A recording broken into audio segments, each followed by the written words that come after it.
Assalamualaikum dan hai, saya Najib Sobri bin Mustafa bernama Metrik S60366.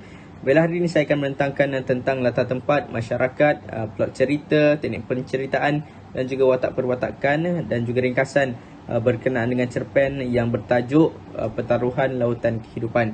Baiklah, untuk latar tempat, masa dan juga masyarakat, cerita Pertaruhan Lautan Kehidupan ini adalah di Universiti di Malaysia semasa waktu selepas daripada COVID-19. Baiklah, pelajar-pelajar yang terlibat adalah pelajar-pelajar universiti ataupun latar masyarakat yang adalah pelajar-pelajar universiti dan juga penduduk kampung di kampung Tanjung Ru. Okey.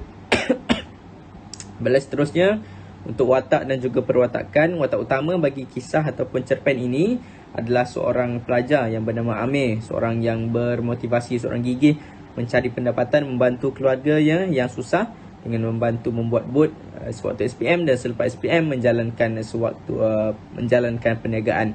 Yang kedua adalah contohnya adalah Pak Din, seorang pembuat bot yang terkenal di Tanjung Ru, dan seterusnya adalah Haikal, kawan kepada Amir yang menetap ataupun yang satu sekolah sewaktu SPM, dan juga Haji Ahmad yang sentiasa menasihati Amir dan sentiasa berkongsi kisah dengan Amir di kedai kopi buruk. Baiklah, untuk teknik penceritaan, baiklah untuk plot penceritaan, didahulukan dengan pendahuluan, kemudian diikuti dengan perkembangan, perumitan, klimaks dan juga pelaian. Dan juga teknik-teknik penceritaan yang saya gunakan adalah teknik imbas kembali, monolog dalaman, luaran dan juga dialog. Baiklah, kisah ini mengisahkan tentang bagaimana Amir, seorang budak kampung yang menetap di kampung Tanjung Ru, gigih mencari pendapatan sewaktu SPM, membantu keluarganya yang susah selepas kematian bapanya sewaktu memancing di laut. Okay. Amir merupakan seorang pelajar ataupun penduduk kampung nelayan. Ahli keluarganya juga bekerja sebagai bapanya bekerja sebagai nelayan, maknya tidak bekerja dan mempunyai seorang adik. Sewaktu selepas SPM, bagaimana dia, saya akan terangkan selepas ini. Bagi permulaan cerita, sebagaimana apa yang saya telah nyatakan sebentar tadi, watak yang terlibat adalah Amir, ibu, Pak Din dan juga Haji Ahmad. Mana latar tempatnya adalah di kampung Tanjung Ru, kedai ikan bakar dan juga rumah Amir. Pada latar masa pada tahun 2015, sewaktu Amir di tingkatan 5 lah. Okey, itu sebelum COVID, dan selepas COVID adalah sewaktu Amir telah pun bekerja. Okey, teknik yang saya gunakan adalah teknik dialog, imbas kembali, pemerian dan juga monolog. Bagaimana kisah Amir ataupun ceritanya adalah suatu Amir, seorang pelajar yang mengalami masalah kewangan, sentiasa berusaha mencari pendapatan sampingan untuk menyara keluarganya yang sedang dalam kesusahan. Di samping itu, tidak juga dia meninggalkan apa-apa perkara berkaitan dengan SPM. Walaupun dia sibuk bekerja mencari pendapatan, dia juga tidak meninggalkan peluang ataupun ruang yang masa untuk terus mempelajari bagi menjawab sesi SPM pada hujung tahun. Baiklah, seterusnya bagi perkembangan cerita, di mana wataknya adalah Amir, terdapat juga Haikal, Zul dan juga rakan-rakan Amir yang lain lah. Sewaktu ini Amir telah pun menjejakkan kaki ke universiti setelah selesai SPM pada tahun yang lepas. Latar masa adalah universiti di Terengganu, di kelas di universiti di Padang dan juga di kafe universiti. Latar masa adalah pada tahun 2016, tahun pertama Amir berada di universiti. Teknik yang digunakan adalah dialog, imbas kembali, pemerian dan juga monolog. Okey, bagaimana Amir, pelajar baru di universiti ini, berkenalan dengan ramai kawan dan juga terserempak dan juga dengan rakan-rakan sewaktu bersekolah di Tanjung Ru. Kemudian Haikal, kawan lamanya di sekolah, memberitahu Amir tentang satu peluang bisnes yang mana adalah peluang bisnes yang mudah tetapi cepat, supaya dapat membantu Amir lah. Bagaimana Haikal memberitahu bisnes ini adalah bisnes yang orang kata sah, boleh cepat dapat kekayaan, boleh bantu keluarga dan sebagainya, menjadikan Amir lebih bersemangat untuk mendapatkan kekayaan dengan kadar yang segera bagi membantu keluarganya lah. Jadi mereka saling bekerjasama mengejar impian untuk mengajak lebih ramai lagi untuk menyertai perniagaan yang dikira pada waktu itu adalah menguntungkan. Baiklah, bagi fasa perumitannya cerita di mana wataknya lah Amir, rakan-rakan Amir dan juga Sifu dalam perniagaan tersebut, di Universiti Amir dan juga di bilik Amir lah. Okey, teknik yang diceritakan dan yang digunakan adalah dialog, monolog dan juga imbas kembali, di mana Amir mendapat pendapatan yang lumayan daripada hasil perniagaan yang telah dia laksanakan bersama dengan Haikal. Bulan demi bulan, pendapatan demi pendapatan yang dia dapati. Dan setelah kelas-kelas yang dihadirinya dengan Sifu, Amir merasakan bahawasanya terdapat satu kesangsian ataupun terdapat sesuatu benda yang pelik yang dilihat oleh Amir, iaitu teknik pemasaran yang digunakan oleh Sifu adalah tidak, orang kata apa, tidak begitu sah, di mana Amir melihat bahawa dia hanya menunjukkan kemewahan daripada peserta-peserta lain ataupun kemewahan semata-mata.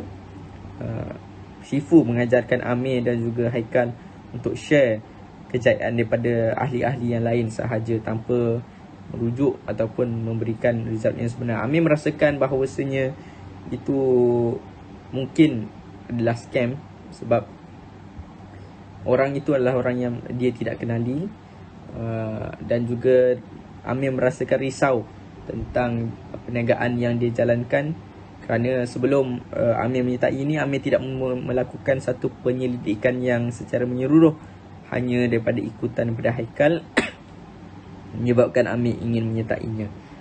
Yang Amir sangsinya adalah tentang teknik pemasaran yang dilakukan oleh Sifu, yang menyuruh semua ahli untuk share kejayaan yang sama daripada orang lain.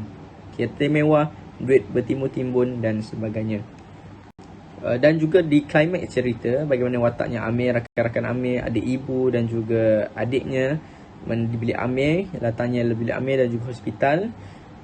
Teknik adalah dialog, monolog dan imbas kembali, di mana Amir mendapat tahu bahawasanya perniagaan yang dijalankan adalah tidak sah, adalah tidak mempunyai produk dan sah, hanyalah adalah perniagaan piramid, habis modal yang dilaburkan. Dan juga pada ketika itu semua rakan-rakan yang mencari Amir di mana ke Amir rakan-rakan ini yang telah menyertai perniagaan ini di bawah Amir mencari Amir, ingin menuntut kembali wang-wang yang telah mereka laburkan kerana perniagaan itu adalah tidak sah. Okey, dan seterusnya dalam pada masa yang sama, di saat Amir merasa begitu sedih atas peristiwa yang berlaku, Amir juga mendapat panggilan telefon yang menyatakan bahawa adiknya telah pun mengalami kemalangan, dan juga keluarganya memerlukan duit untuk menanggung kos rawatan adiknya. Dua kejadian dalam satu masa menyebabkan Amir merasa begitu sedih dan juga buntu apakah yang harus dia lakukan.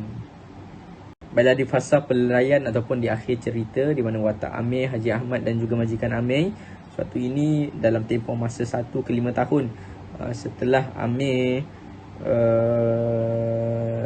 mendapat tahu bahawa perniagaan itu adalah tidak sah, Amir meminta nasihat daripada orang-orang lama bagaimanakah solusi yang dia perlukan untuk mengatasi masalah tersebut. Dan Amir buat keputusan untuk bagi tahu ke rakan-rakan mereka yang telah ditipu bahawa dia akan membayar kembali semula wang itu setelah dia mendapat pekerjaan. Alhamdulillah, hasil daripada sikap Amir yang sebelum ini di sekolah, orang kenal bahawasanya Amir ini merupakan orang yang baik, tidak, memang bukan seorang penipu, namun hanyalah akibat tipu daripada orang lain, bukan daripada sikap dirinya, menjadikan orang-orang di sekelilingnya ingin memberikan Amir peluang kedua untuk dia melunaskan janji-janji yang telah dia berikan. Okey, baiklah, seterusnya setelah mendapat pekerjaan dengan sikapnya, dengan kegigihannya, Amir dinaikkan pangkat dalam masa yang singkat. Kemudian Amir bertemu dengan Haji Ahmad. Sebelum dia bekerja itu, Haji Ahmad menyatakan dia ingin bantu Amir melunaskan hutang-hutang tersebut, kerana Haji Ahmad sudah merasakan bahawasanya Amir ini seperti anaknya sendiri. Jadi berilah dia ruang untuk buat satu pengorbanan kepada manusia. Jadi Haji Ahmad dan Amir bersetuju untuk membayar.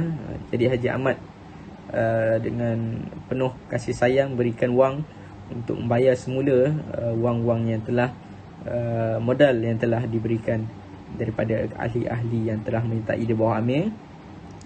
Jadi kemudian hasil daripada itu rakan-rakan pun gembira.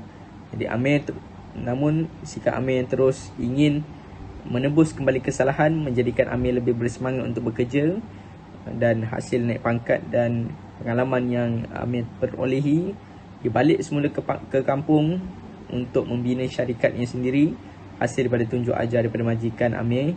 Jadi terhasillah satu syarikat di bawah naungan Amir yang berfokuskan tentang kelautan.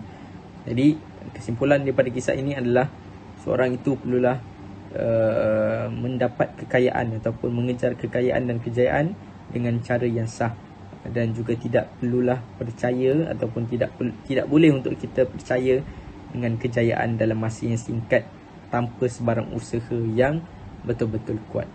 Sekian. Assalamualaikum.